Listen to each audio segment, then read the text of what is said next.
Je suppose que vous avez pensé à moi parce que j'étais ministre de l'Environnement. Oui. Maintenant, je suis ministre de la Pêche.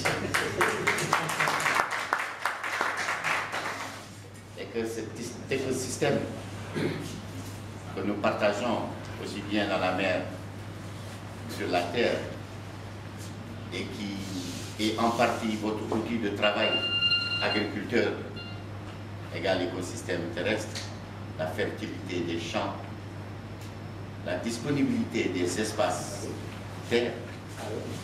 Si je prends l'exemple de Kédougou, quand j'étais ministre de l'Environnement, une société minière d'exploitation aurifère avait une autorisation de faire des explorations de recherche d'or à 6 km à l'intérieur du Niokolo-Koba.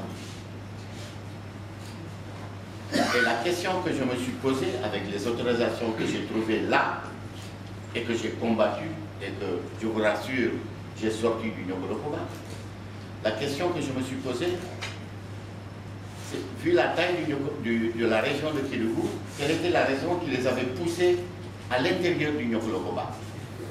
Et j'ai fini par trouver la raison.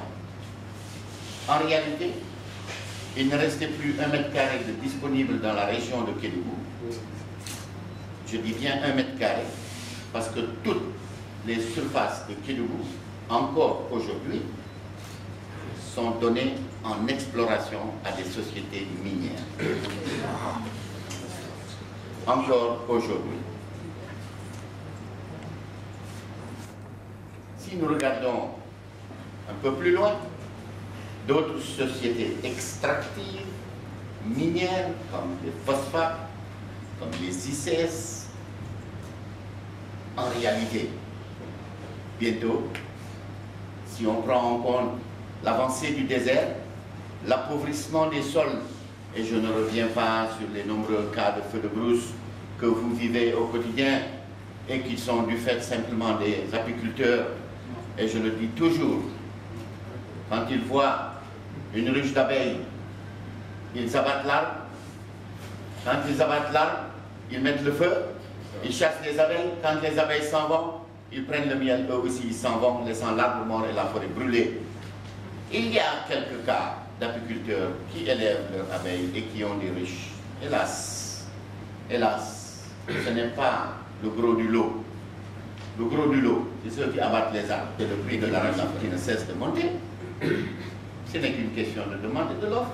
Il y en a de moins en moins de terres disponibles, donc les gens ils viennent là où les terres sont encore un peu fertiles et disponibles. Et soit accaparer les terres, soit prendre les ressources disponibles. Donc cet écosystème de vos terres, écosystème aussi d'où dépend l'élevage, c'est un ensemble. C'est un ensemble que nous devons ensemble gérer. Ensemble. Pourquoi ensemble? Parce que c'est un tout. Je ne peux pas avoir, par exemple, je donne un exemple, je ne peux pas avoir des semences hybrides ou des semences OGM dans mon champ et penser que c'est pas grave, c'est pas mon champ, c'est le champ d'à côté. C'est lié, c'est complètement lié parce qu'avec le ravitaillement des eaux de ruissellement, avec la quantité d'engrais et de pesticides que certaines unités professionnels utilisent, je pense aux grands producteurs qui sont au nord, qui utilisent trop de pesticides qui finissent dans le lac de Guière et qui finissent par polluer les nappes et les eaux de pluie. Donc c'est un ensemble, c'est cet ensemble que nous devons partager et c'est cet ensemble que nous devons protéger.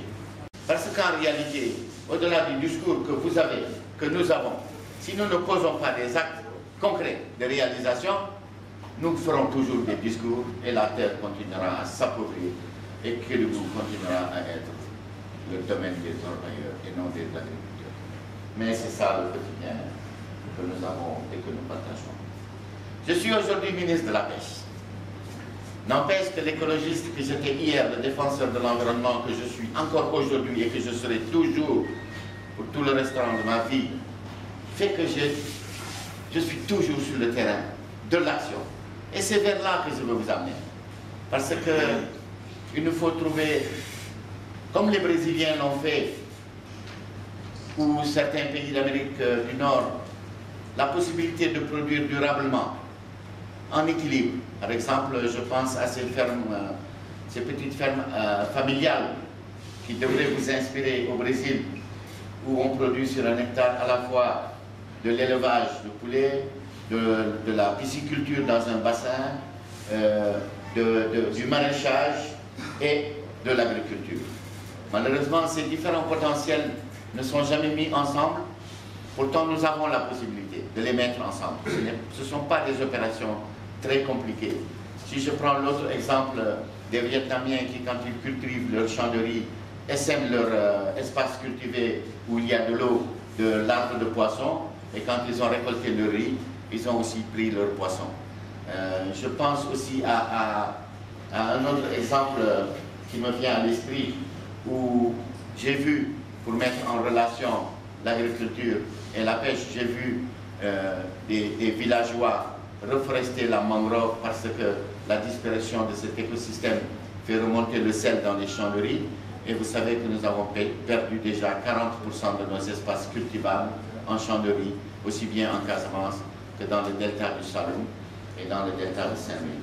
Pourtant, ces espaces fertiles, où il y avait un écosystème équilibré entre la mer et les espaces cultivables, ce déséquilibre, c'est encore, et c'est toujours, du fait de l'homme. On peut accuser les adaptations au changement climatique, mais c'est nous. On peut accuser la disparition des mangroves, c'est encore nous. On peut accuser l'accaparement des terres, c'est toujours nous. Nous, encore nous, toujours nous. Alors, comme c'est nous, essayons de trouver ensemble les voies et moyens pour appliquer des résolutions fermes, mais fortes, parce que c'est dans des organisations réunies et fortes que vous pourrez trouver la solution à vos préoccupations, à nos préoccupations. J'ai entendu mon ami dire tantôt qu'il faut que l'État prenne en compte vos préoccupations. Ça fait peut-être 15 ans que je vous dis qu'il faut prendre l'État. C'est vous l'État. C'est pas nous. C'est vous les électeurs. Je ne vois pas pourquoi vous n'élisez pas des pêcheurs, des agriculteurs, mais vous élisez que des politiciens. Merci.